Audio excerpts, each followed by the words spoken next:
ধন্যবাদ আপনাদের সকলকে। আপনারা নিশ্চয়ই অবগত আছেন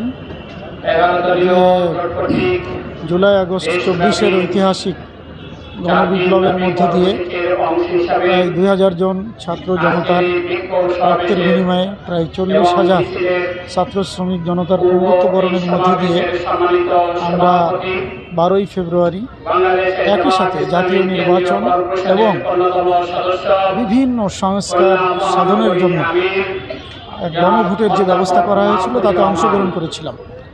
আমরা সব কিছু মিলে আশা করেছিলাম যে সবাই মিলে আমরা এই গণভোটের যে হার পক্ষে রায় দিয়েছে সেটা বাস্তবায়ন করবে বর্তমান সরকার। এই জন্য সংস্কার কমিটি গঠন করা হয়েছিল, কিন্তু আমরা উদ্বেগের সাথে লক্ষ্য করলাম বর্তমান সরকার একেবারে 180 ডিগ্রি অ্যাঙ্গেলে ঘুরে গিয়েছে।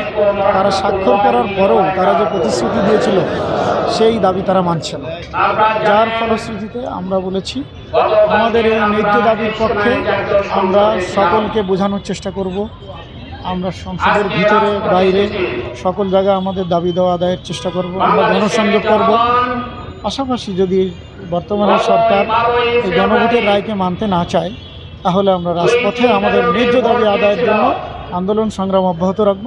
তারই অংশ হিসেবে আজ বিভাগীয় শহরগুলোতে কেন্দ্র ঘোষিত যে বিক্ষোভ সমাবেশ, সেই সমাবেশের অংশ হিসেবে খুলনা মহানগরীর 11 দল আজকে সেই বিক্ষোভ কর্মসূচি পালন করছে। আপনারা যারা আমাদের সাথে এসেছেন সকলকে ধন্যবাদ জানিয়ে আমাদের এই কর্মসূচিকে সফল করার জন্য আপনাদের উদাত্ত আহ্বান জানাচ্ছি। ধন্যবাদ।